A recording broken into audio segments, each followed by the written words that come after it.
So here's the deal. I'm a 29-year-old guy, and my wife, who's 33, has this habit of mentioning divorce every time we have a disagreement. This time around, I just said, okay, and took off right now. I'm crashing at my sister's place. My wife and I have been a thing for about 5 years, officially married for 4 of those. We've actually known each other way longer than that. We've got a little one who's 4 years old. I'm the one who brings home the bacon since she's decided to be a stay-at-home mom for the past year and a half. Just so you know, I'm not slacking off at home. I do my share of looking after our kid, cleaning up, cooking, and all that jazz. We do have our share of arguments maybe once or twice a month, but I want to make it clear, I really do my bit with our daughter and around the house. The whole divorce thing came up for the first time. During one of our arguments, my sister hit me up out of the blue, kind of stressed out and needed a place to chill because her relationship was going through a rough patch. It's kind of ironic when you think about it. Anyway, I told her, yeah, come stay with us because family first. Now my wife wasn't exactly jumping for joy at the news to make a point. I reminded her about the time her friend camped out at our place for like 5 whole weeks, a while back, barely helping out with anything at all. I mean, her friend was practically a ghost to me and our kid, but my sister, she's different. She's super cool and has this amazing bond with our daughter. I honestly thought my wife and she were on good terms too. So my sister comes over and ends up staying for a week. She was totally hands-on, helping with the housework, whipping up meals, keeping the place tidy, and even stepping in to babysit our daughter whenever we needed. I was thinking, great, this is how you patch things up and move on. Right? But man, it's like, we can't catch a break.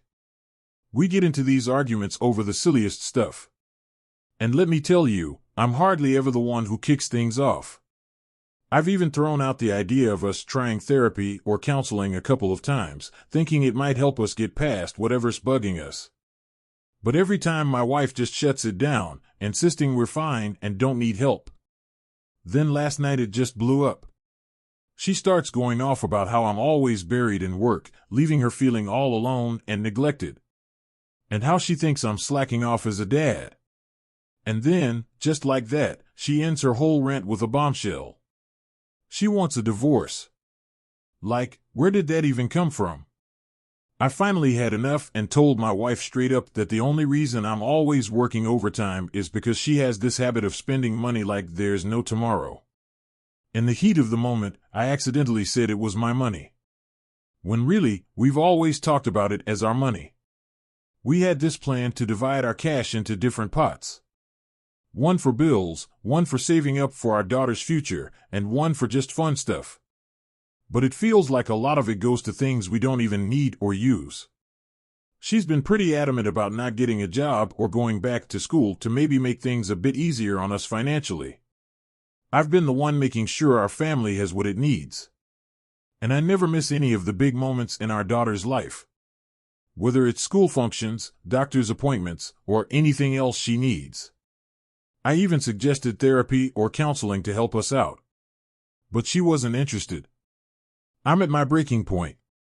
I've decided I'm going to have my lawyer start the divorce process as soon as she can. I packed up some of my daughter's stuff, and we headed over to my sister's place. It's been 2 days, and my phone's blowing up with messages from my wife saying she's sorry. She didn't mean what she said. She's ready to try counseling and therapy. She misses me. And she needs me. I'm torn. I love her. And I know she's a great mom. But I just feel like I can't keep going on like this. So I'm throwing this out into the internet void, hoping for some solid advice. Yeah, I've got a lawyer who's been with my family and me since I was a teenager. Let's see what the world thinks I should do next. Update. So after I spilled the beans on here last time, I was seriously mulling over everything. I realized it was crunch time. And I needed to get super real with her about how things were shaking out between us. It was like we needed a serious sit-down heart-to-heart talk. I laid it all out on the table, super clear, that the whole cycle of arguing and her dropping the D word, yeah, divorce, like it was going out of style, just couldn't roll on any longer. She actually took it to heart and promised she'd zip it on the divorce threats. We shook on it, making a pact that if it ever came up again, that would be the curtain call on us. So taking a leap into the unknown, we decided to give couples therapy a whirl. And man, was that a journey or what? It was like peeling back layers on an onion. We got real deep into our feelings, dug up stuff we didn't even know was buried, and got some outside perspective from the therapist that kind of acted like a flashlight in the dark, helping us see each other in a new light. For a hot minute there, things were looking up. She was putting in the effort, like really trying to make things better. She snagged herself a job, started hanging out with some new folks, and even found a hobby to get passionate about. It felt like we were finally turning a corner. But then, bam, we hit a bump. There was this mix-up with plans we had involving our daughter. She had accidentally promised her time to some new friends from work and couldn't back out, which basically lit the fuse to another blowout argument. It was like, just when you think you're getting somewhere, something comes out of left field and you're back to square one. But hey, that's life, right? Full of ups and downs, twists and turns, just gotta roll with the punches and see where it takes you. So, there was this moment, right? My wife, out of nowhere, kinda whispers something really heavy. It was like she dropped a bomb, saying she regretted marrying me. I'm staring at her, totally floored, because suddenly, she didn't even seem like the woman I married. It was like looking at a stranger.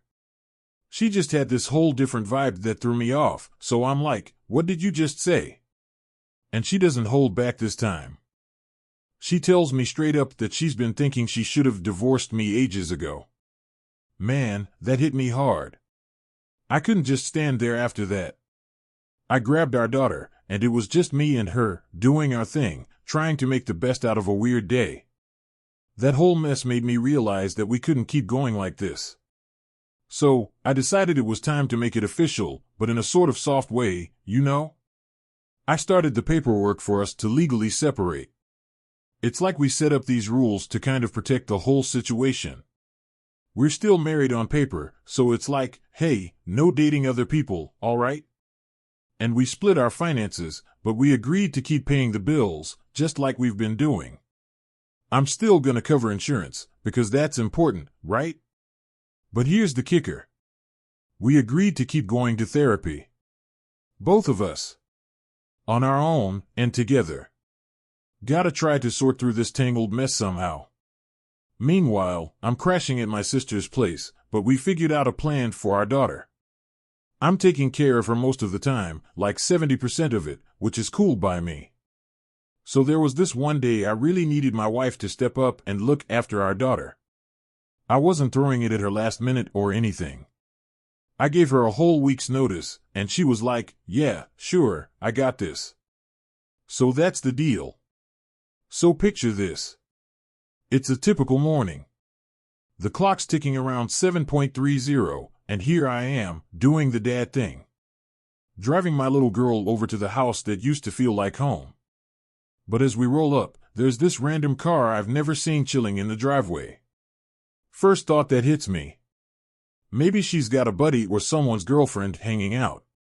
But dude, the vibe was just off. I mean, since when do I have to ring my own doorbell? Felt super weird, standing there with my daughter, waiting like a stranger. Then the door swings open, and there's this young guy, no shirt on, looking all kinds of confused. He's eyeing me like I'm some door-to-door salesman, asking who I am and what I'm doing there. So I'm trying to keep my cool. Asking for my wife, right? Out she comes wrapped in a robe, and man, her face. It was like watching someone's emotions crash and burn in real time. From curious to shocked, then straight into this look of utter horror. It's like she saw a ghost. That moment right there? It was a game changer for me. I knew as soon as our 3-month separation was up, I'd be filing for divorce. No turning back. Now, about my daughter, she's safe and sound with me. She's kind of in the dark about the whole mess. Just knows that mom and dad are having a rough time. But she's my main focus, keeping her happy and secure. I've got to be real with you, though. This whole situation has me feeling like I'm walking in my parents' footsteps, something I swore I'd never do. But here I am, trying to break the cycle. Figuring out what a healthy relationship looks like is like navigating a maze blindfolded. But I'm determined. My goal? To shower my daughter with all the love in the world and raise her to be strong and loved. Pouring this out and getting support from you guys? It's like a lifeline. Seriously, thanks for being there and sending all the good vibes means the world to me. Story 2, pandemic locked me in the house with my cheating wife. So I've been mulling over whether to spill the beans on this saga for a while. I mean, it's been chewing at me for about 3 years now. You've seen the headline, right? Kind of gives away the vibe this story is gonna have. Not exactly the feel-good hit of the summer. But here I am, thinking it's high time to get this weight off my shoulders. Rewind to when I was a 33-year-old dude, living what felt like the dream with my 30-year-old wife, who, for the sake of this story, we'll call Sarah. That's not her real name, but let's roll with it. We were that couple everyone kind of envied, traveling all over the place. Inseparable. Really soaking up that married life bliss. For 6 solid years, it was like we were in our own little world. And it was great. But then boom, 2019 hits and things start getting a little weird. I mean, in hindsight, there were red flags popping up left and right. And I was just strolling past them like they were part of the decor. Early in the year, I had this work conference thing that meant I had to skip town for a bit, first time ever I'd be away from home without Sarah. And what does she do? Drops the idea that maybe her buddy Tom might come over and crash at our place while I'm gone. Now, Tom, that's not his real name either. Is this dude she's always texting, laughing with on her phone? They've got history. Like they were a thing before Sarah and I even met. So there I was gearing up for a pandemic lockdown with my wife, who let's just say was keeping some secrets. And I'm finally at a point where I'm ready to dive into the nitty-gritty of it all with you guys. So here's the deal. I had to be super clear and basically put my foot down, telling her straight up that her buddy Tom coming over while I was out of town was a big no-no for me. It's kind of wild when you think about it, because in all the years we've been together, this guy barely shows his face except for the one time I'm not around. Even though Sarah seemed a bit ticked off about me saying no, she seemed to respect my decision. I kept an eye on the security footage just to be sure, and everything looked okay on that front. There were a bunch of other little moments that made me do a double take, but let's not dive into that rabbit hole right now. Jumping ahead to the end of 2019, we found ourselves at the movies, right? And out of nowhere, Sarah starts firing off messages on her Apple Watch while we're trying to enjoy the film. This was totally unlike her, especially because the tone of those messages was way too chummy to be just some coworker from her new job. The texts weren't exactly romantic, but they definitely weren't the sort of thing you'd casually send to a work buddy. I couldn't let it go, so after the movie, I tried to get the lowdown on who she was messaging. She pretty much brushed off my questions. But then things started to feel off. She began acting differently around me, keeping her distance on the couch, changing her clothes in another room, and it all started to add up in my head. I couldn't shake the feeling that maybe she was seeing someone else or hiding something big from me, and the thought of snooping through her phone, man, that made me feel like I was the one doing something wrong. I was torn up about it because diving into her private messages felt like crossing a line. If I went ahead and snooped only to find nothing, I knew it would be like taking a sledgehammer to the trust we had built up in our marriage. It was a real mess of feelings, and I was stuck trying to figure out what to do next without causing a whole lot of drama. After mulling it over for several days, I finally decided to take a peek in January 2020. Getting into her phone was a no-go because it was pretty much attached to her hip, and I didn't know the passcode. But luck was on my side with her smartwatch because she set the passcode to our anniversary date. Talk about ironic, right? What I found on that watch totally blew my mind, and not in a good way. There were these messages between Sarah and Tom, and they were chatting about her flings with some dude from her work. The worst part? They were laughing at me for being clueless about the whole thing. Then I stumbled upon Sarah saying some really harsh stuff, like how she found the thought of me touching her disgusting, and she was talking about how she couldn't stand the thought of having kids with me, which was a massive blow because we had been trying to start a family around the middle of 2019. But it didn't stop there. I found messages between Sarah and this coworker, let's call him Jake, and those texts were straight up racy. It was clear Sarah had way more feelings for Jake than she ever showed me. Every new message I read was like a punch in the gut, revealing more secrets. Like this one time she told me she was going out of town to help a friend. Turns out it was actually so this friend could hook up with Jake. She even started changing in the bathroom to hide love bites from me. And get this, her therapist knew all about her cheating, but thought she should be happy no matter what. I was up until the wee hours of the morning, just reading through all these messages and snapping photos of everything. It felt like my world was falling apart with each new discovery. I didn't catch a wink of sleep that night. My jaw was clenched so tight from the stress and shock, it ended up causing me pain for months afterward. The next morning, Sarah heads off to work like any other day, but I had the day off. The very first thing I did was hit up a lawyer to figure out what my next moves could be. How do I even start to confront her about this mess? What's safe to say without getting myself into legal trouble? I spent the whole day at home, dreading her return, going over those messages again and again to make sure I wasn't just seeing things.